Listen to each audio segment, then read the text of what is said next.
اونور بهت گفتم اینو صحبت کنی، گفتی من بلدش نیستم، الان ماشاءالله داری خوب میگی. واقعا ببین من کلا پسیوم، یعنی یکی باشه یه چیزی بگه من مسخرهش کنم راحت ترم تا اینکه آره درسته، کاملا منم میخواستم به اینجا برسم که واقعا چیزایی که میخوای بهش برسی رو قبل من میگفتی که اینقدر وقت مردمونه.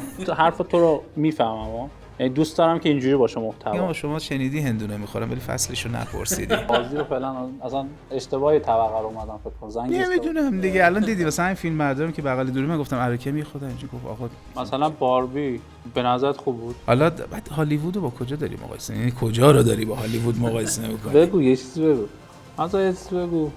احتمالاً آخرش میگم که اینو لطفاً حذف کنی. ما حذف نمی‌کنیم چیزی. خب نمیگه. اوکی، ولی من هنوز متقاعد نشدم. نشو.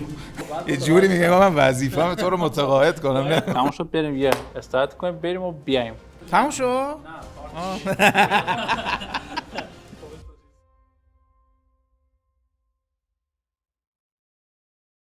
سلام، من مانوئل هستم و اینجا چالش تایم. خب در خدمت یک آدم نازنین، خوشتیپ و گوگلی هستیم. حسین کلهر عزیز. سلام، خوبی؟ چه خبر؟ وقتت بخیر، متشکرم. سلام به تو و همه رفقایی که دارن نگاه میکنن. ممنونم که در چند دقیقه آینده همراهن. در خدمت. حسین عادت داری اونور بشین یا نه؟ آره بابا، دوستم دارم. اتفاقا ببین من کلا پسیوم. خب یعنی یکی باشه یه چیزی بگه من مسخرهش کنم راحت ترم تا اینکه عجب خودم بخوام شروع کنم مسخره کنم. عجب. خب خودتو معرفی کن برای اونایی که نمیشناسن. اونایی که نمیشناسن که واقعا دارن اشتباه میکنن، یک چیزی رو از دست دادن. نه واقعا. خب من اسمم که حسین کلهر، فامیلیم کلهرا کرمانشاهی هن. یه ایل بزرگ کرد به اسم کلهر، ولی ما در زمان شاهان کوچ داده شدیم از کرمانشاه به سمت منطقه مرکزی ایران که میشه استان مرکزی. و الان دیگه تو شناسنامه متولد عراق خورده.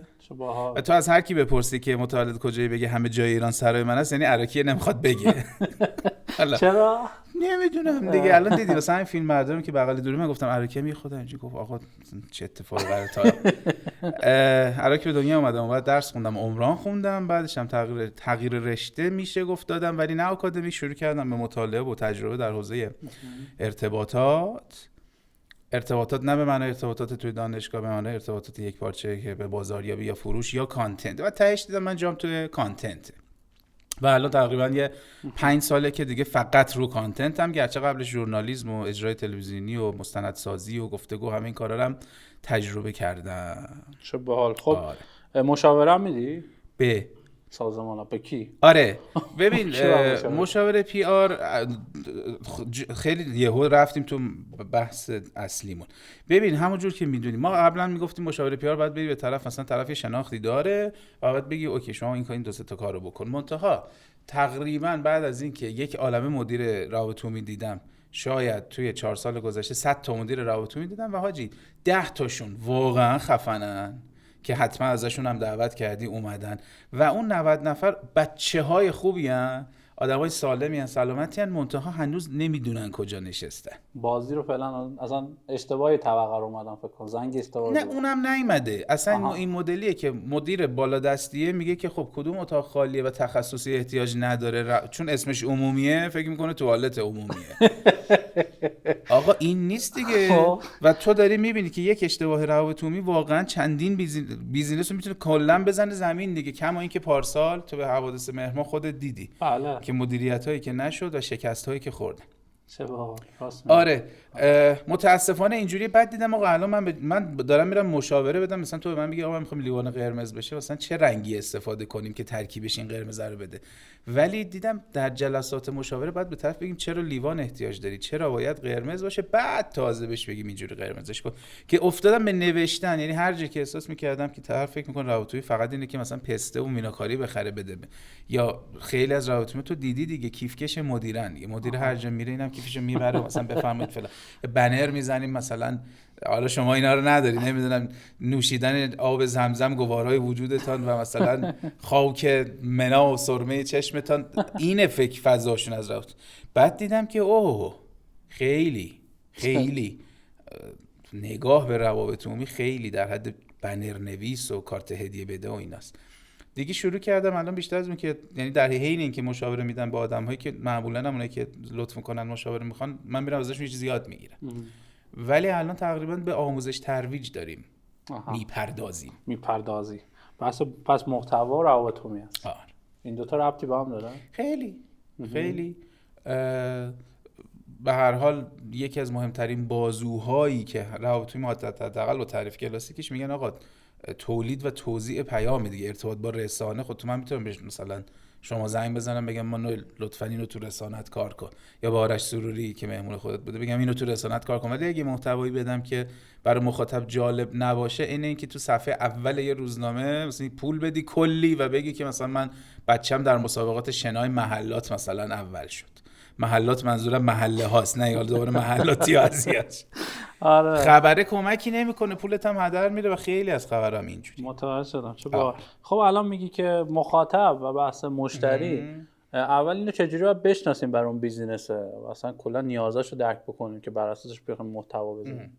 ببین تحقیقات بازار که بچه‌های مارکتینگ انجامش میدن، خیلی به بچه‌های اینور ما که تولید محتوا کار نداریم. ولی اون جایی که تقریبا نقش ما مشخص میشه اینه که مثلا شما میای میگی که آقا مخاطب این سمینار من دقت کردم الان فضاش عوض شده، از مثلا حالا از دانشجوهای بین 19 تا 22 سال تبدیل شده به آدم‌های تحصیل کرده 30 تا 35 سالی که مدرکشو گرفته ولی میخواد خودشو ارتقا بده مثلا. تو میگی آقا آدم من این شکلی شده. بعد دوباره خودت بر اساس دیتای خودت میگی حسین تریدو خیلی بیشتر دارن، دوره هاشو میخرن، یا دوره های مثلا تقویت تمرکز دارن میخرن. اینا رو که میدی اون وقت دیگه کار من، یعنی این تحقیق بازار کار بچه مارکتینگ و خود ساب بیزینس. این وقت که میاد میگم خب اوکی، یک مرد یا خانم بالای 35 سالی که احتمالاً لیسانس هم داره، ماهی 8 میلیون هم مثلا کرایه خونه میده، این من چی بهش بگم باعث میشه که دنبال کنه. اینجاش کار ماست. یعنی من که محصول شما رو نمیتونم تغییر بدم، مخاطبتم که نمیتونم تغییر بدم، فقط به شما میگم که شاید راهی باشه که این مخاطب تو رو از با یه محتوایی بکشونم بیاد سمت. یه مثال برات بزنم. یه کاری داریم که خیلی داریم روش کار میکنیم، بهش میگیم ما تفکر. دو جور تفکر داریم، تفکر افقی داریم، تفکر عمودی. تفکر عمودی یعنی که من به تو میگم بشین بشین بشین. تفکر افقی میگه اوه سرت نخوره به فلان ناخودآگاه میشین. یعنی مهارت یا یه مثال دیگهش اینه که حالا دور از جون شما و مخاطب و هر کسی، مثلا من اسبم نشسته روی ریل راهن، قطار داره نزدیک میشه، بهش میگم پاشو بیا، میگه نه تو من دارم علف میخورم میخوای منو بلند کنی، مجبورم یه هویج بهش نشون بدم بلند شه. تفکر در حقیقت افقی یعنی که من نفع سازمان رو یا نفع بیزینس رو تبدیل کنم یا یه جوری وانمایی کنم که مخاطب فکر کنه نفع او هم در همینه. مثلا حالا این که تو فروش اینو داریم، ما اینو باید بریم تو محتوا. من اگه به شما بگم این لیوانو بخر، میگه آ به چه دردم میخوره فلان، میگم یعنی یه جمله طلایی تو ایران، میگم مانو این لیوانو بخر، اگه نخواستی سال دیگه 200 تومن گرونتر خودم ازت میخرم. یعنی من اینو به جای مصرف به سرمایه گذاری تبدیل میکنم تو ذهن تو میگه راست میگه، یه دلیلی بهش میدی. حالا این که اینو فروشنده داره میگه، اینو نمیشه همش تو کانتنت همینو بگی. این رو من تقریبا کار ما، تلاش ما اینه که بتونیم نفع در حقیقت بیزینس رو تبدیل کنیم به نفعی که مخاطبم میفهمه و این دوتا رو همراه کنیم به جای اینکه بذاریم روبروی هم. نفع بیزینس چجوری باید بفهمیم؟ اونو خودت میگی دیگه. میگی آقا مثلا میگم یکی از رفقای ما اصلا این دوره‌های چیز درست میکنه، دوره‌های آموزش و فلان و اینا. بعد گفتن چیکار کنیم بخرم فلان و بهمان اینا. گفتم ببین اون چیزی که من دارم میبینم الان تعداد طلاق در بچهای حتی دهه 80 خیلی بالاست. ولی بعد گفت دهه 80 مگه ازدواج کرده که طلاق بگیره؟ گفتم بله این آمار داره اینجوری میگه. تو بیا یک پکیج آمادگی برای زندگی مستقل مخصوص دهه 80 یعنی هم تارگتت شده، تارگتش کردم، منتها اون طرف میگه این چقدر باحال ما رو دیده. یا یه کانتنت دیگه همین اینو جمعه این هفته حالا پخش شما بالا پایینه. یکی از رفقا تو حوزه دیابت داره کار میکنه. خب چیکار کنم؟ گفتن این که آقا نمیدونم هویج بخور بدو، اینا رو که همه گفتن.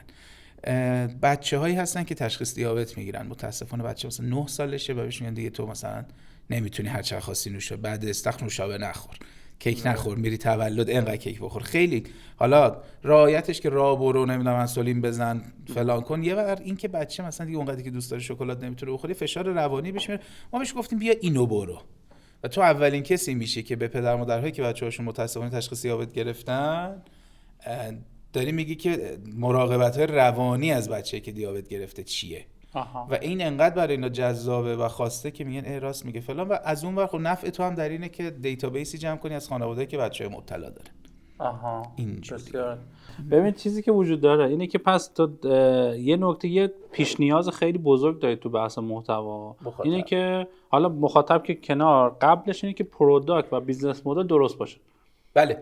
یعنی این دوتا درست نباشه شما هر چقدر اینور زور بزنی نمیتونی کار بکنی. آفرین. یه وقتایی هم حتی دیروز یه جلسه نباید اسمشو بگم بیزینس کاملا موفقه و حدود 8 میلیون تو روز به طریقی میفتن تو حوزه سلامت هم هست. گفت حاجی نمیان اینجا خرید کنن، صرفا میان یه نگاهی میندازن میرن عقب. گفت چیکار کنم؟ گفتم ببین من محتوایی که میخوام بسازم تهش بریزه رو سایت. این که طرف میاد 8 میلیون آدم میان تو سایت تو زیر 1% یه چیزی ازشون میگیری، این دیگه با محتوا کاری در نمیاد. پس بعضی ارزش پیشنهادی مطرح میشه، دلیلی که آدما به توجه میکنن مطرح میشه. یعنی در حقیقت ما بیزینس توجهه یا اقتصاد بچه کانتنت بر مبنای توجهه. ولی مثلا میگم چه مثالی بزنم؟ فرضاً اینکه شما مخاطبت هندیه ولی من بیام یه کتابی به زبان عربی رو، همه هندی‌ها میفهمن یه کتابی به زبان عربی وجود داره ولی نمیتونن بخونن. یعنی این که خیلی ها هست که مخصوصا تو فضاهای دولتی، سرویس های دولتی که همه هم میشناسن ولی میبینن آقا با تبلیغات فراوان، محتواهای جذاب، مخاطب میدونه یه چیزی هست ولی نمیتونه استفاده کنه. یعنی این دیگه واقعا نباید بندازن گردن کانتنتی ها. اونو دیگه واقعا بچهای مدیر محصول از کسی که یعنی خیلی وقتا حالا یه رندی هم میشه گفت کرد. ببین فیلم، شما وقتی یه فیلمو میبینی میفهمی که میفروشه یا نمیفروشه. با تبلیغات یا روابطومی میتونی بیشتر به فروشش کمک کنی. ولی یه فیلمی که آشغاله تو هر چقدر تبلیغ کنی موج اول میرن میبینن خوشش نمیاد میان بیرون دیگه هم توصیه نمیکنن. مثلا باربی خب به نظرت خوب بود؟ ببین من منتقد فیلم نیستم ولی باربی ظرفیت دیده شدن داشت که اون قدم تبلیغ پشتش کردن. ولی تیمش خیلی خوب بود. زمینه که دیدن دیگه. یعنی سود پولشو بر نداشت. خب دیگه. حالا بعد هالیوود رو با کجا داری مقایسه؟ یعنی کجا رو داری با هالیوود مقایسه می‌کنی؟ منتها اون فیلمی که یعنی اون محصولی که هیچ وقت به درد نخواهد خورد و با هیچ تبلیغ و کانتنت و پروموشنی نمیشه فروختش. درست میگی. آره. خب ما خیلی در مورد مخاطب و مشترینا صحبت کردیم. خب چطور میتونیم کامل درکش بکنیم؟ میخوام یه نقشه خوب به ما بدی، نقشه بتونیم پیادهش بکنیم تو بیزنس خودمون. ببین مثلا بتونیم از POV از دید مشتری به مسائل نگاه بکنیم. چجوری باید این کار بکنیم؟ ببین دو تا چیزش خیلی من کمک سه تا بهت میگم. این سه تایی که همش هم تجربی حتما هم تو کتابگردی بهترش است. ببین یکیش اینه که آدما خودشون هم نمیدونن چی میخوان. دقیقاً. یعنی حتی ممکنه به چه میدونم مرکز مشتریان شما زنگ بزنن، به پشتیبانات بگن آقا ما نمیدونم این اینجوریه. یه نفری میخواد که به قول خودم پدرانه، دیدی بچه وقتی دلش درد میکنه گریه میکنه، وقتی گشنشه گریه میکنه. خود من و احتمالاً تو، ما وقتی عصبانیم فکر میکنیم گشنمونه. وقتی خوشحالی من باز فکر میکنیم گشنمونه. یعنی خود مشتری هم این تناقضات احساسو داره که همونجور که من اگه عصبانی هم فکر میکنم گشنمه، یا من اگه خوابم میاد فکر میکنم که گشنمه، اون مخاطبم میاد به تو میگه گشنمه. این دیگه واقعا مهارت من و شماست که باش حرف بزنیم ببینیم واقعا ریشه اون گشنگیه چیه. ریشه مسئله رو پیدا کنی، بعدن شاید یه تغییری بدی که اونم نمیفهمه چرا داره دنبالت میاد. آره. خب این یک. دو اینکه ما مخاطب رو بهش شخصیت بدیم، یعنی واقعا احساسش بر این باشه که تنهاست. درسته که جزء گروهیه، تو نمیتونی واسه هر نفر یه محصول جدا بزنی، ولی محصول یه مدلی باشه یا پرزنت یه مدلی باشه یا محتوایی که داره محصول یه جوری که من فکر کنم اینو کامل برای من ساختی. کاستومایزد خیلی ریز که من برای این حالا یه روشی هست که خیلی کمک میکنه به اسم ماتریس محتوا. ماتریس محتوا رو میگم بعد سومی رو دیگه آخرش. ماتریس محتوا میگه که ببین ما یه چیزایی داریم به اسم دموگرافی دیگه، سن و جنس و تحصیلات و وضعیت فلان و بهمان و اینا. من میگم که اوکی این میشه ردیف افقیت، یه ردیف عمودی هم بذار، یه سری ویژگی‌های عجیب غریب تر، چپ دست بودن، مستاجر بودن، مهاجر بودن، نمیدونم فلان بودن، ترک بودن. یعنی تو اگر برای یه مخاطبی رو تعیین کنی که میگی آقا من مرد 45 ساله یه کارمند ترک، خود اینم مثلا 800,000 نفر این ویژگی رو دارن و اگه احساس کن اینو برای من ساختن، همون کاری که دیدی دیگه مثلا تروب توی کمپین اخیرش کرد که مثلا تراکتور رو گذاشت تو تبریز و ترکی حرف زد و اینا. این که شما بیای در حقیقت سگمنت‌های ریز ریز تعیین کنی که مخاطب فکر کنه این محصول رو برای اونه، یا یه فیچر خیلی ریز اینور بذاری که فکر کنه که برای من یه فیچر خاصه اینجوری گذاشتی. پس برای شناخت مخاطب یک این شد که بفهمیم واقعا چیه که میخواد و حتی خودش نمیدونه میخواد، که این واقعا کار دیپ ورکه دیگه، این چیه چه جوریه چرا اینجوری شده فلان. دو این که اون چیزی که هست و بتونیم بهش تشخص بدیم، یعنی نگیم دانش آموزان. مثلا بگیم دانش آموزانی که اصلا دوست دارن که برن فنی حرفه‌ای. حالا تو فنی حرفه‌ای یا دانش آموزانی که دوست دارن برن مکانیک خودرو تو فنی حرفه‌ای. این تا جایی که میتونیم ریزش بکنی، این باعث میشه که خود یارو بیاد ویژگیاشو لو بده. باریکلا. ببین ما توی بحث بیزنس مدل هم خیلی صحبت کردیم، اینجا میتونید برید ببینید کجا میشه نمیدونم، ولی خیلی صحبت کردیم بحث سگمنتیشن. گفتیم روی یه سری از پارامترها بی آدما رو سگمنت بکن، نهایتا به اون سگمنتی برسی که مثلا پول زیادی داره، پین زیادی داره، سایز بزرگی داره، اکسست بهتره و حالا پروداکت میخواد بر بسازی آسان تره. و نکته‌ای که گفته خیلی جالب بود، محتوا هم همینه. در جریان نکته خوبی گفتی، این که مثلا گفتی چپ دست باشه، فلان باشه، ترک باشه، اینا خیلی بازم خیلی یه مرحله باز میای پایین‌تر و سگمنت تو یکم ریزتر می‌کنی ولی تارگتد تر میشه. آره ببین و یه وقتایی که تولید محتوا لازم گرون باشه، یعنی یه بار هست که تو نمیخوای تبلیغ متفاوته، یه محتوا میخوای بذاری که مثلا من حتی اینی که دارم بهت میگم امتحان که خیلی عجیب بود نتیجهش. ما یکی از رفیقامون از این دستگاهی اومده بود که پایش سلامتی خانم‌های باردار، بعد گفتم ببین ما که الان از این مولیفلکس و نمیدونم مای بیبی اینا رو که نمیتونیم بریم بگیریم، چند تا محصول آوردی از چین؟ گفت تهش مثلا من 4000 تا 5000 تا. گفتم یه کانتنت ساختیم برای مادران باردار چپ دست.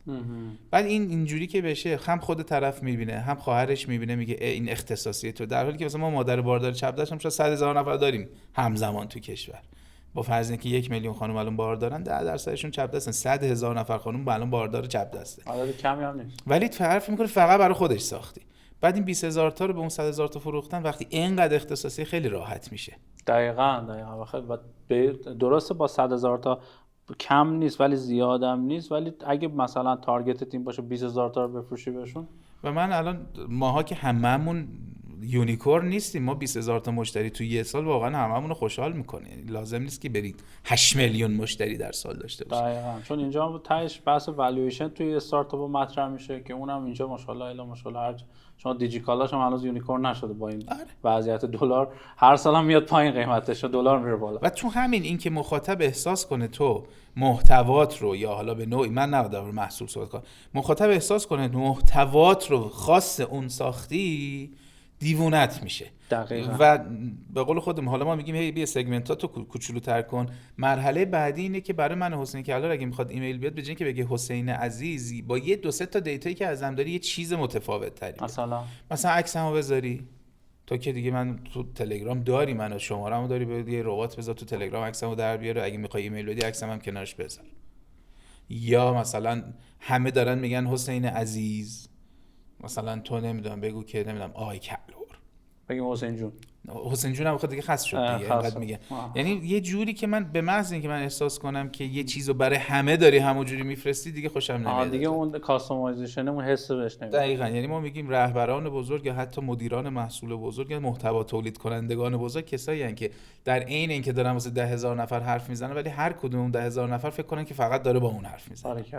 یعنی این نکته خیلی مهم بود. اتفاقا توی بحث توسعه بیزینس هم، حالا برای طراحی بیزنس مدل هم ما میگیم شما از ابزار این هر چقدر این ارزش پیشنهادی سفارشی سازی شده، یعنی اینکه آقا تو فقط برای تو made for you، که مثلا اسپاتیفای اومد اولین بار اینو مطرح کرد و کلا بعضی ابزارهای هوش مصنوعی هم اومدن برای اینکه تا میتونن تمام آن چیزی که هست رو فقط برای تو ایجادش بکنن و این نکته خیلی مهمه داره اشاره میکنی و دقیقاً دنبال این بودم تو این اپیزود که آره واقعا جذاب داره و اونور بهت گفتم اینو صحبت کنی گفتی من بلدش نیستم، الان ماشاءالله داری خوب میگی. آخه نرفتم دانشگاه کسی بهم یاد بده. مهم نیست، منم کسی دانشگاه به من یاد نداد. آره و حاجی آخه یه چیزی هم بگم، حالا من به تو میگم حاجی چیز نشه اذیت نشه، ما میگیم آره. مثلا الان واقعا اگه ما بحثمون جذاب بود استاد اس بازی نمی‌کرد. نه این مدلشه. نه من از ایشون ناراحت نیستم. نه از ناراحت اینم که من یه چیزی نتونستم بگم که این. و نکته سومم دقیقاً همینه، محتوا در بازخورد خودشو میسازه. یعنی اینکه من همه کارو بکنم، اوکی من مانوئل رو شناختم، مثلا این چون مثلا بچه داره این محتوا براش جالبه، این چون یه بار مهاجرت رفته برگشته اینم براش جالب، من اگه براتون یه چیزی بسازم درباره این که مثلا آیا ایران با همه شرایطش نسبت به کشورهای حداقل دور خودمون برای استارتاپ بالا آوردن بهتره، تا الان احتمالاً میگی بله، احتمالاً. آره. منتها یکی که نرفته میگه آره اینا هم از کجا پول گرفتن فلان. بابا ما 80 میلیون آدمیم اینجا، خیلی زیاده. آره. یعنی 1% هم با ما حال کنن کلی مشتری. میخوام اینو بهت بگم، در حقیقت بهترین راه شناخت مخاطب امتحان کردن، شکست خوردن و دوباره امتحان کردن. من یه محتوا میسازم خوشش نمیاد، فدا سرم، یه دونه دیگه میسازم. اون از اونم خوشش نمیاد. چجوری وقتی فیدبک بگیم؟ الان خود دیگه همه عدد و رقم‌ها هست دیگه، این که نمیدونم اگه تو وب ببینه با اینکه برمیگرده روش کلیک میکنه نمیکنه، اگه توی اینستا ببینه چند نفر برای هم فرستادن روش کامنت چی خود، الان که همه عدد و رقم‌ها موجوده.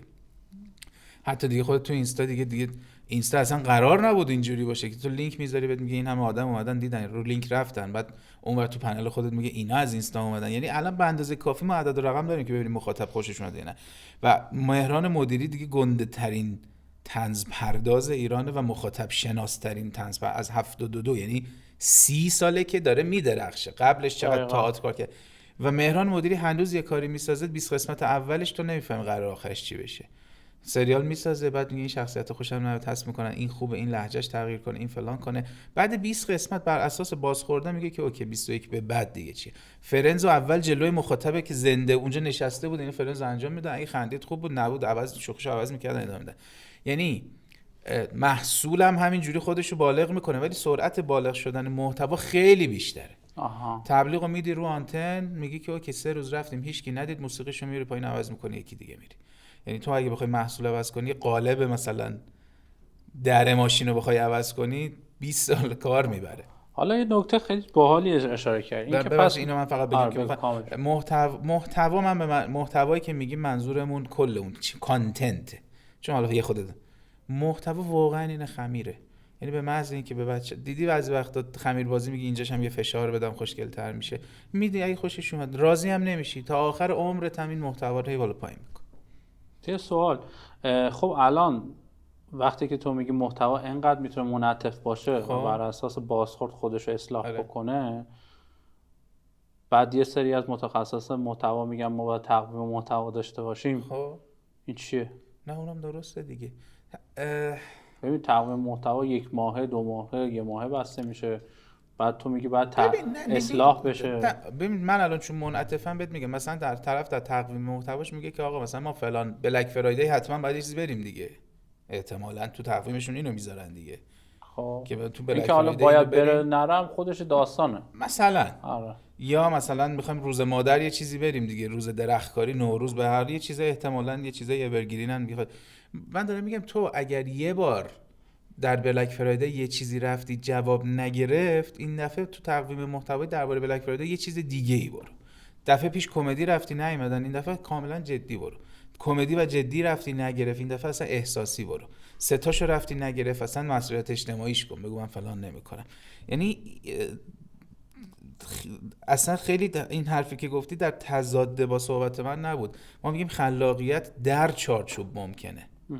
اگه به من بگی که یه نوشیدنی بیار، من 18,000 تا، ولی بگی نوشیدنی گرم باز دوباره کم میشه. بگی بر پایه اسپرسو باز دوباره من یه خلاقیتی دارم ولی تو خیلی دیگه کمترش کردی. اصلا خلاقیتی که توی یه چارچوب نباشه خلاقیت نیست. خب بازم ولی محدود میشه. آره و مهارت من به عنوان محتوا ساز اینه که به من بگی در این چارچوبی که با استراتژی میسازه یه چیزی بده که جواب بده. اوکی، ولی من هنوز متقاعد نشدم. ببین خب بعد متقاعد شم. من وظیفه‌م تو رو متقاعد کنم. باید متقاعد بشم. ولی با هم صحبت می‌کنیم. نه بتونیم ادامه بدیم. آره ببین داستان اینجوریه که مثلا شما میگی که آقا من یک محتوایی رو کار میکنم و مثلا به قول خودت آقای مدیری 20 قسمت رفته جلو فلان، بعد انقدر شخصیتاش پخته شده و فلان شد بر اساس نیاز و اینا اومده اصلاح کرده، درست شده. ولی اگر مثلا می اومده 20 قسمت رو از اول ضبط میکرده میذاشته، خب اون بازخورده وجود نداشته. آره اوکی. ولی تو حساب کن مثلا یک تقویم محتوایی نمیگی تولید پیش از توزیع. وقتی تقویم ایجاد میشه شما بر اساس یک استراتژی محتوایی اومدی تقویم رو نوشتی برای مثلا 1 سال 1 ماه 2 ماه حالا هر چقدر عوض میکنی. نمیتونی عوض کنی. یه سری واقعا عوض نمیکنه.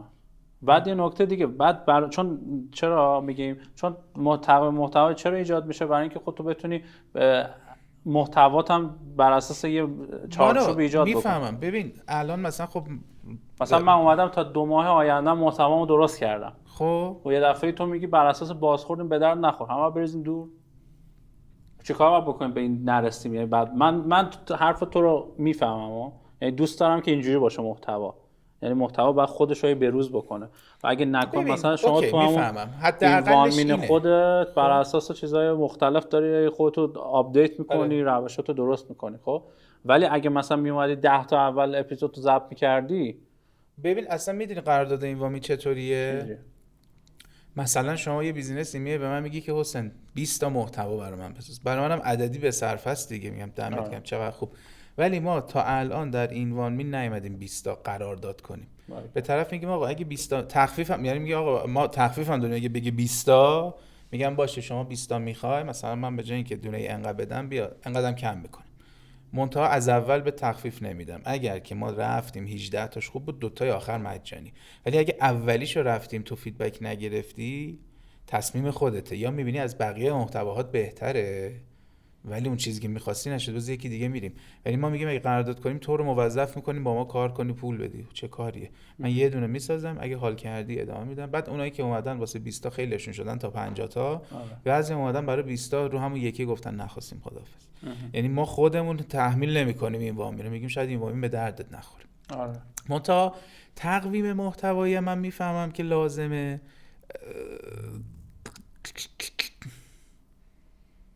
ولی لازم نیست. ولی تولیدو شاید بشه به تعویق انداخت. یعنی من میدونم که کمپین دوچرخه داره دیجیکالا، مثلا 10 تیر باید بره، ولی اینکه 10 تیر ما چی بگیم، شاید تا موقع مثلا مجوز موتور سواری بانوانم بیاد. مثلا میگیم بانوانی که میخوان موتور و دوچرخه سوار بشن فرضاً. یعنی من میگم تقویم خیلی خوبه، ولی اینکه فکر کنیم دیگه وحی منزل و دیگه نمیتونیم عوض کنیم. یا خیلی هم من کانتنت دور ریختیم، نمیتونم برند بگم، ولی خورد به اتفاقات همون سال گذشته و چون با محوریت ورزش بود و فوتبال بود، طرف گفت آقا ما ترجیحمون اینه که اینو کار نکنیم. تقویم چیده بود، 3 ماه پیشم پولشو داده بود، ما هم ساخته بودیم، تایید کرده بودیم، پولش هم خرج کرده بودیم، بنده خدا مجبور شد کار نکنه. یعنی ببین مملکت ما مملکته که اینو لطفاً بذار. میذارم این چون قبلش خیلی وراجی کردم، اونها رو شاید بشه بهتر کوتاه کنی. ولی مملکت ما اینه که الان من رفیق من زنگ میزنه میگه حسین یه پروژه داریم، مثلا یه جای مدیر نشسته، هفته دیگه که پروپوزالش حاضر اینو برداشتن یکی دیگر رو گذاشته. آره راسته. حالا درسته این دوره هم میچرخن، دوره این از اینجا برمی‌دارن، این صندلی بازیه، ولی تو ایران واقعا برنامه 1 ساله محتوا خیلی عجیبه. آره یعنی همین الان اینترنت ها قطع میشه، کاری نمیتونه. آره یعنی مثلا این یا واسه اینجا نیست. آره درسته. به قول خود من یکی میاد میگه تقویم محتوا، میگم شما شنیدی هندونه میخورم ولی فصلشو نپرسیدی. آره درسته کاملا. منم میخواستم به اینجا برسم که واقعا من تو اونجایی که خواستی برسیدی، هی قانع نشدم. چیزایی که میخوای بهش برسی رو از قبل من میگفتی که اینقدر وقت مردم اینجوری خوبه که باید بریم پیش بریم. ولی خب نه، واسه اینه که شاید مثلا بتونیم یه تقویم مشخصی داشته باشیم که مارکتینگ هم به هر حال باید یه برنامه‌ای داشته باشه دیگه. مثلا اینکه روز معلمه، نمیدونم روز دانش آموز، سایبر ماندی، نمیدونم بلک فرایدی، یلدا، کوفت مرز تا آخر سال، کلی داستان داره. خب اینا رو به شما اعلام میکنه، تقریبا به شما اعلام میکنه، ولی شما میگی آقا بهتره که تولید محتوا رو یک کم بذاری عقب. آره بذار یه هفته ببین چی میخوای بری نری الکی. بعد الان تو نیرو انسانی هم همینه، طرف میاد میگه آقا من تا آخر 1402 هستم، بعد 2 هفته بعد یه جا بهش میگه من 1500 تومن بهت بیشتر میدم، میگه میشه برم این بر. یعنی رو چیزی واقعا نمیشه حساب کرد. و الان تو به عنوان ساب بیزینس، همین بچه‌ای که اینجا استودیو رو میچرخونن به عنوان ساب بیزینس، تقریبا 80% زمان ما روی کنترل چیزای نامطمئن است. دقیقاً. این بره چیشه، اینترنت قطعه چیشه، اونو فلان کنه، مجوز این نه. من رفتم حتی من یه دوره‌ای ضبط کردم، اینم بذار بگم و عبور کنیم، اینا دیگه واقعا ربطی به فضا. یه بنده خدایی گفت یه برنامه‌ای بسازیم و توش مثلا 20 تا کتاب معرفی کنیم. گفتم ببین من هر کتابی رو هم نمیشه معرفی کرد.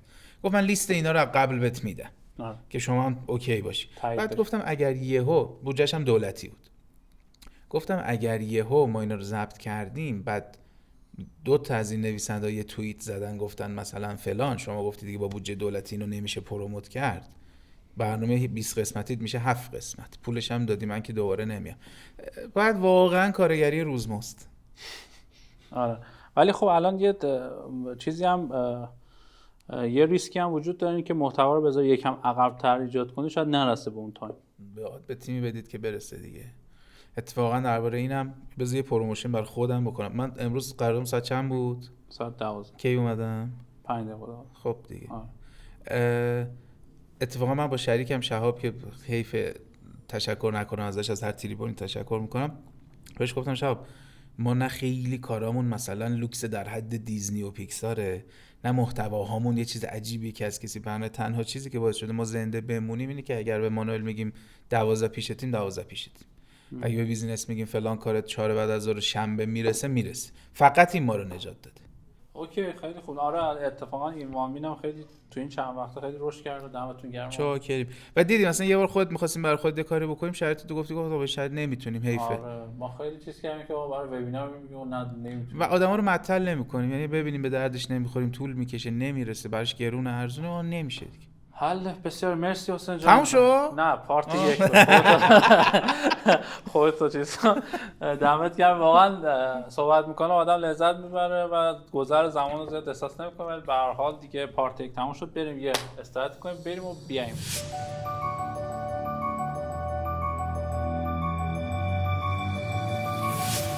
سلام، امیدوارم که قسمت اول به درتون خورده باشه. در خدمت آقا حسین گل هستیم. آقا اسم اپیزودو گفته بودی یه چیز باحال بذاریم، لخت وسط ونک. آره میذاری حالا؟ آره چرا مشکل نداره. نه اتفاقا یه ایده داد من، چون فصل 1 خیلی مثلا خوش بود، چالش‌های استارتاپی فلان، چالش‌های حقوقی، چالش‌های فلان اینا، ولی با این که گفتی یه ایده بهم داد که اسما رو اینجوری بکنم. به نظرم که حالا ولی مراقب باشیم حالا زیاد زرد نشه، ولی اینجوری خوبه، باحاله. چرا؟ ببین اصلا ما ذاتمون باعث میشه که اونقدری که دوست داریم زرد نشیم، هیچ وقت نمیذاره خودش. خیال دار. ببین لخت وسط ونک یعنی یه چیزیه که جلب توجه به هر قیمتی دیگه. یعنی اون شنیدی که میگن داداش حاتم طایی که خیلی آدم بخشنده و اینایی بود، داداشش هم همونقدر انگار پول میبخشید، ولی هیچکی اصلا اینو همه میگفتن داداش حاتم طایی، هیچکی اسم خودش رو نمیگفت. چیکار کنم چیکار نکنم، این رو به کار زشتی کرد. بعد گفتن از این به بعد دیگه منو که به خوبی نتونستن بشناسن، از این به بعد میگن اونی که تو چای زمزم. سر همین لخت ونک وسط ونک هم یه چیزه، یعنی یه بار هست که اینقدر تو با روش‌های درست حسابی و با کلاس و فلان هیچ اتفاقی نمیفته، حتی گوریلا مارکتینگ شیک هم هیچ جوابی نمیده دیگه، ناچاری که لخشی بری وسط حوض میدون ونک که مثلا عکس بگیرن ازت دیگه. سر همین الان که فقط گویا واسه بچهای محتوا و حتی بیزینس‌ها فقط توجه جلب کردن مهمه، این اسم شاید یه انتقادیه به اون. زمینه که اینو خواستم مثلا روی یه کتاب در پیار نوشته، ان شاءالله میاد بیرون به زودی، می‌خواستم بذارم روی اون منتها دیگه انتشارات گفت دیگه داداش کتاب دیگه، گفتم چش. بعد دیگه گفتم حیف اسمه. اینجا حداقل استفاده. آره ولی خوب بوده، تا کلی ایده بهت داد. خب این اتفاقا یکی از سوالای منم هست، اینکه آقا جلب توجه به چه قیمتی؟ به هر قیمتی؟ واقعا بستگی به خودت داره. ببین شرافت، اگه برندی که کتاب برند شکل گرفته، واقعا میشه گفت سنسایی از شرافت اونجا به آدم دست میده. جلب توجه به هر قیمتی قطعا نه. حداقل واسه کسی که میخواد بیشتر از 6 ماه کار کنه. بیشتر از 6 ماه. آره. نکته خوبی بود. خب ببین یه برندی میتونم اسمشو بگم 50-40 بالاخره داشت کار میکرد میفروخت اینا. روزی که خبر اومد که این آتش نشانای عزیز توی پلاسکو هنوز ساختمون نریخته بود، خبر اومد که آتش نشانا اون زیر دارن خدمت میکنن و این آهنا داره داغ میشه، ممکنه که فاجعه پیش بیاد. یه ویدیو اومد، مثلا آخرین ویدیویی که یکی از کاسبا گرفته بود از وضعیت مثلا پلاسکو در حال سوختن، اینو با تایتل وضعیت آتش نشانان در پلاسکو اولین جا، یعنی یکی به این رسونده بود، اینم سریع منتشر کرد تو تلگرام، زیرش هم لوگو 50-40 زده بود. الان 50-40 کجاست؟ بیشرفی به سرعت خر آدمو میگیره، مخصوصا تو فضای عمومی. یعنی بعد دیگه ببین دیگه پلاسکو یا بحث آتش نشانا دیگه یه بحثی نیست که بگی جناحیه و ممکنه یه عده کیف کنن که تو داری سوء استفاده از احساسات 80 میلیون ایرانی خیلی کار کثافتیه. و خب با این اوکی، ممکنه اون روز حالا 4 نفر اومدن 10 تا بشقاب و لیف و مثلا چابست توالت هم از 50-40 خریدن، اونتا خب الان کو، ولی ممکنه باشه با اسم دیگه یا اومده باشه حالا به قول یه چیزهایی واقعا جلب توجه. اوکی خیلی خوبه اگه بلد باشیم تر و تمیز، ولی اینکه نه به هر قیمتی که قطعا نه به هر قیمتی. خب این حالا میگی و که یه داستان دیگه ای هم هست، ببخشید اینو بهت بگم، حالا این واسه تولید کنندگان محتوا شاید خیلی هم استارتاپ هم هدفم نباشن. ببین شما وقتی که مثلا با یه اوورکوت بلند میری، مخاطب میگه خب من میخوام ببینم که مانوئل مثلا زیرش چی پوشیدی، یه تیشرت قرمز داری، یه دکمه‌شو وا میکنی، دفعه دیگه برای اینکه باز دوباره باید دکمه بعدی رو وا میکنی، دفعه دیگه دکمه سوم باز میکنی، کتر رو در میاری یا پیرهن رو در میاری. تو اگر بخوای توی مسیری بری که از چیزهایی که ارزشمند نیست جلب توجه بکنی، دیگه واقعا سر یه ما باید شورتت هم در بیاری.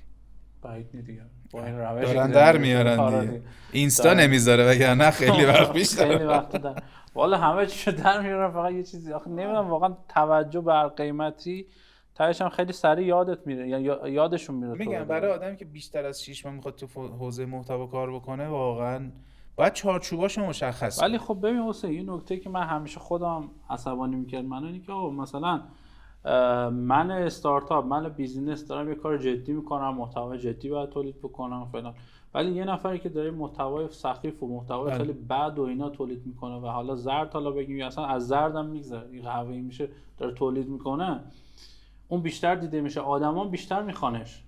برای اونم 6 ماه هم نیست. ببین من این چالش رو داشتم شخصی خودم، منتها از یه تایمی ما یه سری قواعد برای حالا این وانمین خودمون تعیین کردیم، گفتیم آقا ما این کارا نمی‌کنیم، پولم میاد میره حالا، و این باعث شد که تو اگه ببین به هر حال شما شکل مخاطبت میشی. درسته که ما فکر میکنیم که ما داریم به مخاطبی خوراکی میدیم، ولی در تعامل حتما شما شکل مخاطبت میشی. اگر تصمیم بگیری آدمایی رو انتخاب کنی که به نمیدونم شوخی‌های تناسلی و گوارشی فقط میخندن، ناخودآگاه تا 6 ماه شبیه اونا میشی. و وقتی شبیه اونا بشی، شبیه اینه که تو از مثلا بالای طبقه 5 میای طبقه زیر همکف که یه آدمی که اونجا نشسته رو باش حرف بزنی، بعد بعد میگی من زیر همکفم 7000 نفر آدم جمع شده بخوام برم دوباره طبقه 3 4 نفر مشتری ندارم. یعنی تو اگر بخوای خودتو تنزل بدی به مخاطبی که فقط این محتوا رو میفهمه، بعد 7-8 ماه 1 سال میبینی همون شدی و دیگه اصلا کار خوب ازت برنمیاد. این بده یا خوبه؟ تصمیمه. باریکلا. من میگم دیگه ما توی بیزنس مدل چی داریم؟ سگمنتیشن. شما پرابلم اون سگمنت رو مشخص میکنه، ارزش پیشنهادی بهش بدی، دلیلی که به توجه کنه. خب شاید دیگه سگمنتش رو عوض کرده اون. تصمیمه. اصلا وقتی تصمیم بگیری که من میخوام شبیه اون فلان خواننده پرتتو اینجوریم، مخاطبش هم دوست داره بیاد این بهش فوش خارمادر بده، دوست داره دیگه. دوست داره. اوکی من انتخاب کردم که با این آدما مخاطبم این آدما باشن، اونا هم منو دوست دارن، من به کسی چه. پس محتوا دقیقاً برای اون داره تولید میکنه. برای اون داره تولید میکنه و از یه جایی به بعد میگم این خیلی جدیه که شما شبیه مخاطبت میشی، مخاطبت شبیه شما نمیشه. پس اگه مثلا اینجا یه نفر مثلا آقای مثلا مانوئل گفت آقا کارت زشت زرده اینا، به من بر بخوره یا نخوره؟ ببین واقعا اگر بیزینس تو چیزیه که زرد بودن بهش کمک میکنه، ناچاری زرد بشی دیگه. ولی اگه حاجی اصلا مثال ما همیشه فلافل و رولکس دیگه. برای فلافل باید پاشی بری وسط 15 خرداد که همه جور آدم میاد، بعد بدوی دنبالشون، هی بگی قیمتم کمتره کیفیتم بهتره. رولکس رو میذاری تو جعبه، طرف از پشت ویترین تازه مدلش رو میبینه میاد میگه اینقدر دلار، اینقدر بده فلان بهمان، قیمتش هم همون لحظه دلاری بهش میگی. این که تو داری چی میفروشی، برای همین دارم میگم کسی که مثلا رولکس میفروشه مشتری و مخاطبش یه جور دیگه است. کسی که فلافل ولی دیگه تو اگر رولکس میفروشی نباید داری 15 خرداد بساط کنی. اگرم فلافل میفروشی مثلا طبقه 18 برج فلان گالری نذار که مثلا فلافلاتو بچینی. خب پس دقیقاً اینه دیگه، یعنی بحث این که شما بر اساس بازارت، سگمنتت و بر اساس نیازی که شناسایی کردی کارت انجام میدی. حالا دیگه خوب و بدش رو تو باید تشخیص بدی دیگه و بر اساسش باید پیش بری. حالا دیگه و زیاد داوری دیگران یا چیز دیگران برای جاجمنت دیگران چی میشه؟ آره هم داوری قضاوت. آره قضاوت دیگران برات مهم نباشه. بله خوبه. ولی مثلا تو این وامین این رو انتخاب کردی که نه من آدم حسابی‌ها رو میخوام دنبالش. ببین من روز اول که این وامین رو شروع کردیم گفتیم آقا ما حد اکثر 200 کی آدم ممکنه این محتوا به دردشون بخوره. الان حدوداً 80% از اون 200 کی رو گرفتیم دیگه، میدونیم دیگه زور نمیزنیم آدم جدید بیاد. خب تو نمیخوای مگه اسکیل بکنی درآمد؟ این وامین اسکیل نمیشه. نه چون به ازای هر ویدیو، یعنی اگه من الان 10 تا سفارش بیشتر بگیرم با 3 تا آدم اضافه بزنم. 3 تا دیگه اضافه تو یه ظرفیتی داری. اصلا اسکیلبل نیست این وامین. کاملا صدها دلیل. کاملا درست. خب برسیم به داستان بحث هم محتوای خودمون ادامه. اینکه آقا توجه آدما رو به توجه با محتوا جلب بکنیم و یه سری روش ها اگه بخوای به ما بگی، مثلا 1 2 3 به ما بگی چه کار بکنیم که بهترین حالت ممکنه داشته باشه، چه روش هایی؟ ببین بذار 10 تا نگم، یکی بگم، هر چی دوست داری بگو. این یکی همش توش هست. آدم ها وقتی دیوونه تو میشن به عنوان تولید کننده محتوا که یه چیزی که جلو چششون بوده و ندیدن رو تو بهشون نشون میدی. ما میگیم تمام محتوا اینه که چراغ قوه بندازی روی اون چیزی که طرف داره. یعنی یا مثال میزنم، مثاله خود قدیمیه، مثال جدید به ذهنم نمیرسه. احتمالاً شما مامانتون تو خونه سینی که مثلا چای مایی میاره میذاره پشت شیر، آره چه سینک آشپزخونه. احتمالاً اینجوریه میذارن اکثرا. آره یه چیزی که مدام دیده ولی توجهش رو جلب نکرده. حالا من چون کمدی هم کار کردم اینا رو خیلی دیدم. مثلا مخاطب لازم نیست خیلی بامزه باشه، همین که یه کاری که همیشه میکرده رو، یا مثلا جورابتو در میاری جاشو خر میخارونی، مثلا یه چیزی که همواره اینو دیده ولی بهش دقت نکرده، تو صرفا همینا رو بهش نشون بدی در ادامه باهات میاد. یعنی من به جای اینکه الان 10 تا تکنیک بگم این کارو بکن، این کارو بکن، این کارو بکن، اینجوری کن، صرفا میخوام بگم که آن چیزی که مخاطب دیده ولی بهش توجه نکرده رو براش بازنمایی کن، بعد از اون دیگه بات میاد. دیدی اخیراً این مهیار توی اینستا مثلا داره میگه استارتاپیا چجوری حرف میزنن، فیلم سازا، 1000 بار تو دیدی ولی تعین ندادی. یا یه وقتی خیلی قدیم من گفتم آقا اینایی که میگن استارتاپایی که میگن ما یه خانواده ایم، دهنتون رو سرویس میکنن، گول نخورید. تنها کسی که یادش میمونه تا 2 شب تو دفتر بودی زنته که تنها شام خورده، نه مدیرت. الان دارن میگن. یا یه فازی که هی مثلا قوی باش، خودت باش، تو میتونی فلان اینه، و الان بچه‌ها میگن آقا تمام اینه که هی به ما میگفتن قوی باش، من خیلی تنها، یه نفره نمیشه کرایه خونه داد، چه برسه به این که بخوام مثلا زندگی بکنم، روتین پوستی داشته باشم، باشگاه انقلاب برم ورزش بکنم، نمیدونم با اسنپ هم برم بیام اسنپ فودم از ما بخورم، بعد مثلا قوی نمیتونم، قوی مستقل همه چی رو با هم نمیتونی داشته باشی. آره و یه نفر لازمه که اینو فقط بیاد بگه، یعنی چیزی که طرف خودش دیده یا حس کرده رو چراغ میندازی، میگی ببین دردت اینه ها، میگه آره راست میگی، حالا چیکار کنم؟ دیگه تو اگر درست چراغ بندازی رو دردش و بگی من فهمیدم تو چته، هر راه حلی بهش پیشنهاد بدی میگه چشم.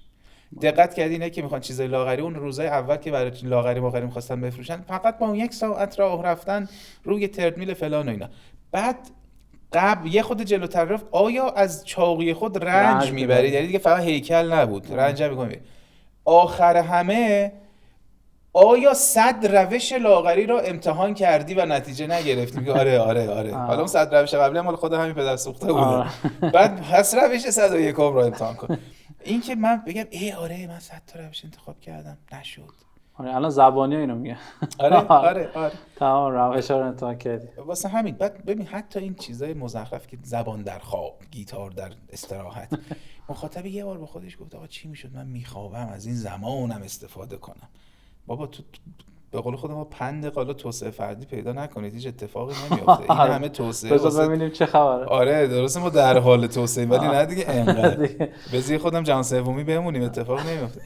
بعد میگه نه من میخوام که تو خوابم زبان یاد بگیرم فلان اینه. بعد اون حالا بازاریاب اینو دیده که میگه آقا آدم‌ها واقعا چیزن، یعنی اون چیزی که تهش رو بهت بگم اون چیزی که مخاطب دیدتش ولی بهش دقت نکرده رو اگه به جاش بگی دیوونت میشه.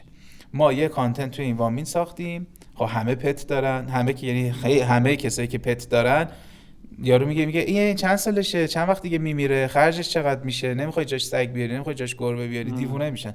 ما همین رو گفتیم آقا حرفایی که این بنده خدا داشته و تا حالا کسی نزده رو ما از خود حرف از خود یارو میگیریم و درخشش به تعین یعنی نشون دادن.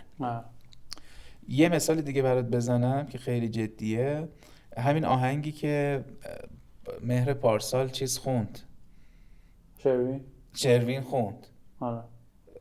دقت کردی که محتوا رو خودش اصلا تولید نکرد، فقط یک سری محتوایی که مردم ساخته بودن رو آورد بیرون بهش تعین داد یا روش چراغ انداخت. بهترین راه برای اینکه مردم مخاطب یعنی کانتنت تو ببینن اون چیزی که دیدن یا خودشون تولید کردن و بیاری بیرون روش چراغ بندازیم، یعنی راست میگه راست میگه. من اینکه مثلا موزیک ویدیو هم میان درست میکنن از مثلا میگن ویدیو بفرستید و فلان اینا. آره. واسه همین اگر ببخشید 10 بار میگم، من گفتم بذار یه نکته بگم ولی 100 بار روش تاکید کنیم، اون چیزی که مخاطب دیده ولی بهش دقت نکرده رو بازنمایی کنی یا تعین بهش بدی دیگه دیوونت میشه. چه باحال، عالی، مرسی، واقعا نکات خیلی خوبی رو گفتی. ولی یه چیزی میخوام بهت بگم. Everything before bought is bullshit بود. خب نکات خوبی گفتی ولی فایده نداشت. ببین ترند ها رو بله باید دنبال کنیم. بله. یعنی بر اساس ترند بریم تولید محتوا. بله 100%. چجوری؟ یه چوکه بهش اضافه کنی.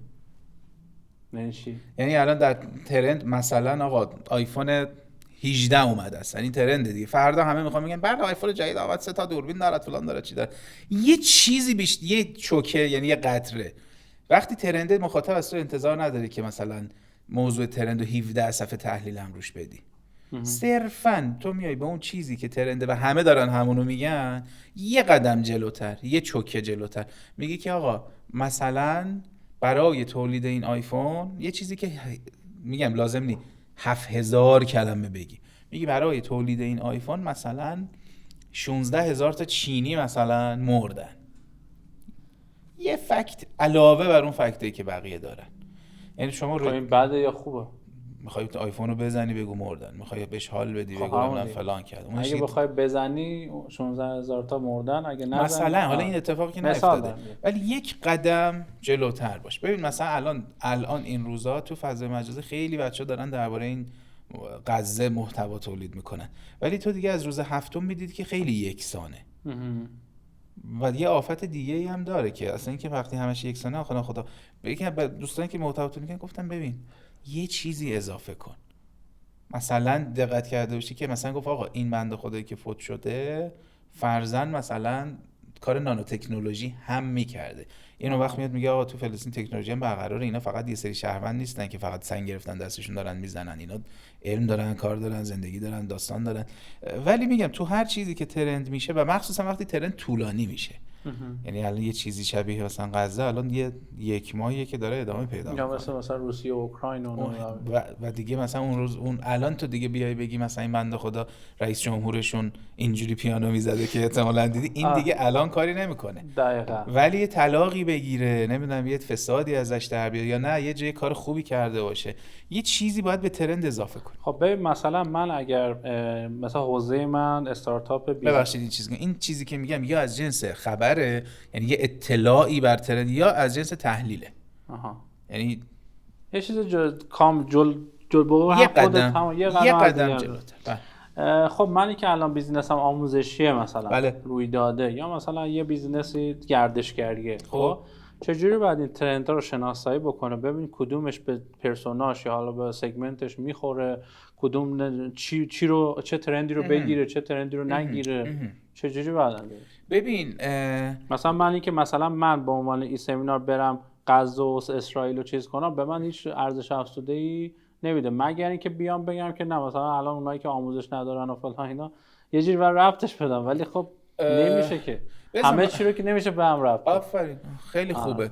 به شقیقه میشه که آره اتفاقا این دیگه حاجی هوشمندی کسی که تو به عنوان مدیر محتوا میاری. ببین مثلا من یادمه، حالا خوشبختانه اینا رو چون مدون تو این کتاب نوشتم، الان تو میگی ببین مثلا داستان کرونا بود، ماجرای کرونا بود، مثلا قالیشویی شربت اغلی میگفت به پاس کادر درمان تخفیف گذاشتیم.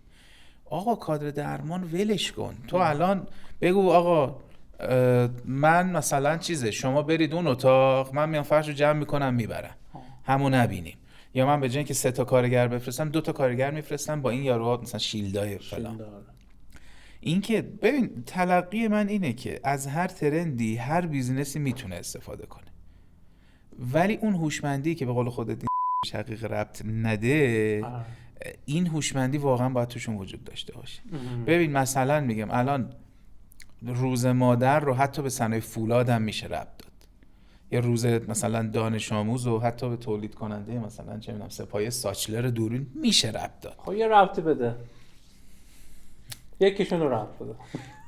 ببین فولاد با مادر، خب مثلا فولاد صنایع مادر دیگه. اینجوری نیست، ولی واقعا با هوشمندانه باشه، شرطکی نباشه، ببینیم به ارزش بیزنس ما کمک میکنه یا نه. اصلا به مناسبت این که مادر صنایع است روزت مبارک. آره مثلا بعد روز پدر صنایع هم باید پیدا کنی. ولی ببین توی مسئولیت اجتماعی هم همینه، یعنی ما میگیم آقا طراحی مسئولیت اجتماعی هم باید یه ربطی به بیزنس تو داشته باشه. اینکه تو چه میدونم هر چیزی تولید میکنی و تا میگن مسئولیت اجتماعی میری به زنان سوزندوزی که در بلوچستانن کن، خب خیلی ارزشمنده، ولی به تو چیه ربطش؟ ولی مثلا دیجیکالا میاد میگه آقا من کارتونم و یه جوری با هوش مصنوعی میام کارتونا و اندازه‌شو بهینه میکنم که درخت کمتری تولید کنم، هم پول کارتون کمتر میدم، هم من چون تکنولوژیکالم هوش مصنوعی و اینو به رختون میکشم، همین که درخت قطع نمیکنم. به قول خودمون به ترندها میشه واسه شد، ولی اینکه لایت چسبک نباشه به قول خودمون باید یه فکر جدی روش انجام بشه. خب حالا یکی به مثال بزن. میگم فکر جدی، الان که نمیتونم فکر جدی کنم، یه دونه چای به ما دادی. خب فکر جدی پس نمیکنه، الکی میگه.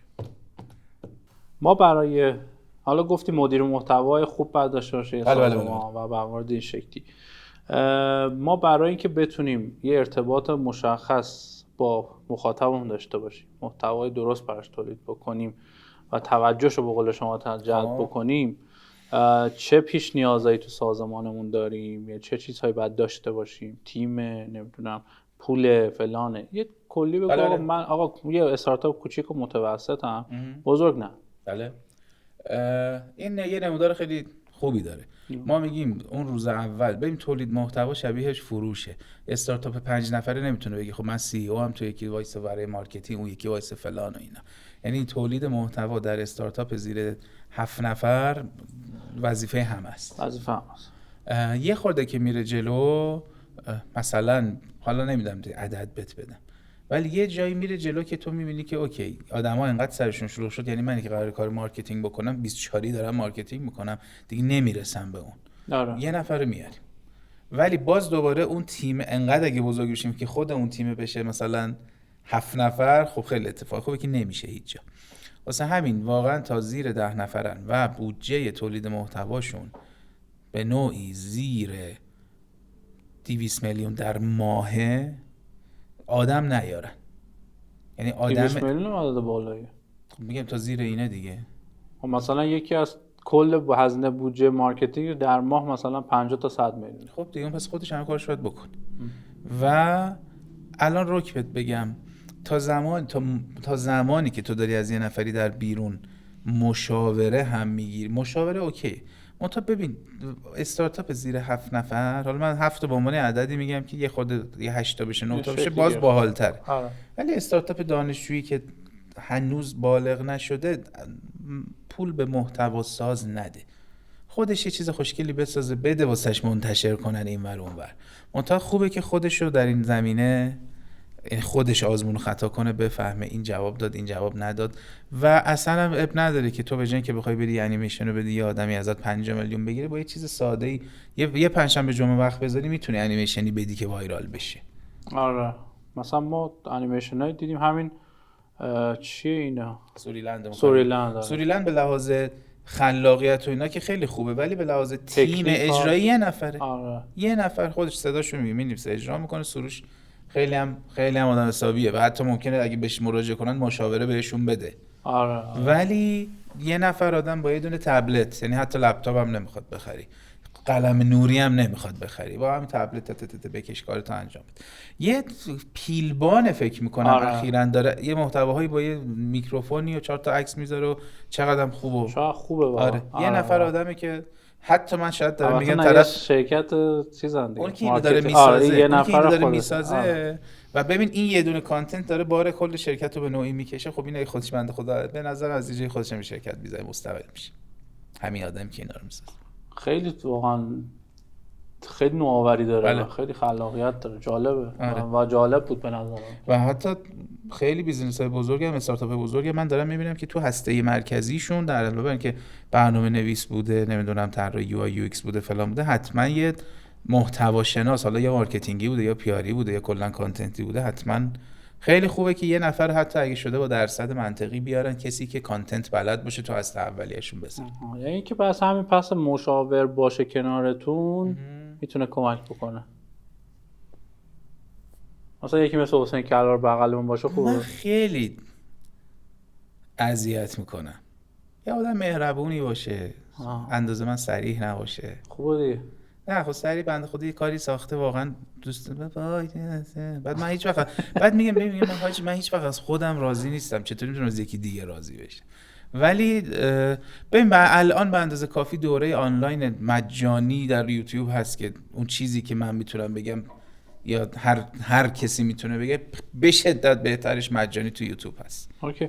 به عنوان آخرین سوال، آره دیگه تقریبا داره 1 ساعت تا فول میشه، میخوام آخرین سوال ازت بپرسم. این که آقا ما یه سری مدیوم و یه سری کانال داریم. بله. برای اینکه حالا یا تولید محتوا رو اونجا بذاریم یا جلب توجه بکنیم اونجا. بله. ما داریم در مورد این 2 تا مورد صحبت کنیم. چه جوری بر اساس بیزینس خودمون پیداشون کنیم و اونجا چه جوری ارتباط فعال باشیم؟ آیا همه جا باید فعال باشیم نباشیم؟ اگر آره چطور، اگر نه چطور؟ همه جاشو نمیدونم، بیزنس فرق میکنه. منتها هر پلتفرمی به هر حال معلومه توش چه خبره، دیتا وجود داره. یه دیتایی که دارم و بهت میگم. اخیراً بچه آپارات صحبت که میکردیم گفتن آقا تو این پلتفرم‌های یو جی سی، حالا شبیه آپارات شبیه یوتیوب، محتوای آموزشی اخیراً که دارم میگم آمار اخیره، نه اینکه این اتفاق اخیراً داره میفته، مدت محتوای آموزشی از محتوای سرگرم کننده به طور کلی سهم بیشتری داره میگیره، ولی توجه کمتری میگیره. نه وقتی سهم داره یعنی توجه هم. آخه یه زمانی هست مثلا از 100% آدما 60% آموزشی دارن تولید محتوا میکنن، ولی 80% مخاطبا اون 40%. اوکی. حالا من میگم بر اساس دیتا، اگه من دیتا که میگم تو میگی نه این دیتا درست نیست اینه، خب اوکی بر اساس اون باید بریم جلو. منتها اون چیزی که دارم اخیراً متوجه شدم اینه که اینو کاملا با عدد و رقم باید تعیین کرد. مثلا من یه محصولی تولید کردم خیلی واضحه دیگه، انتخاب رسانه.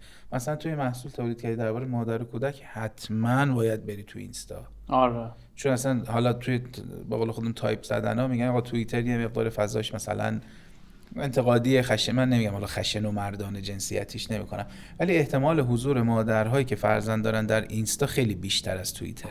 از اونور تو نینی سایت، این که حالا شورت لیست رسانه هایی که ممکنه مخاطب تو داخلش باشه چیه اوکی، و ضمنی که به هر حال ما وقت و بودجه محدود داریم. و 20-80 تو رسانه هم مطرحه. ما 80% مشتریامون از 20% فانلامون میان. بله. اونو باید دیتا در بیاری دیگه. الان تو خودت میری میگی آقا از گوگل، مثلا از گوگل تو ورودی گوگل چجوریه؟ خوبه دیگه. تو احتمالاً فقط مثلا 70% ورودی میگی تو گوگلی و احتمالاً اینستای خود مدرست.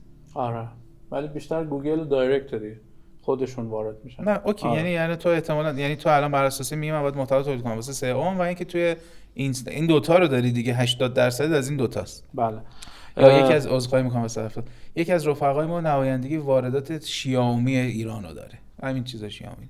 بعد رفتیم گفت محتوا میخوام فلان میخوام چی میخوام بالای 90% ورودیش تو تروبه. تروب هم که سئو گفتم حاجی بجین که خرج محتوا کنی برو خود سعی کن تخفیف بده. یعنی وقتی تو روی ورودی دیگه اینا واقعا همون کاری که ما توی مارکتینگ و دیجیتال میکنیم، عدد رقم فلان، اینا توی محتوا هم همینه. آره مرسی. خب خیلی عالی، نکات خوبی رو اشاره کردی حسین. به عنوان صحبت آخر، صحبت پایانی، هر چی داری تو این دوربین.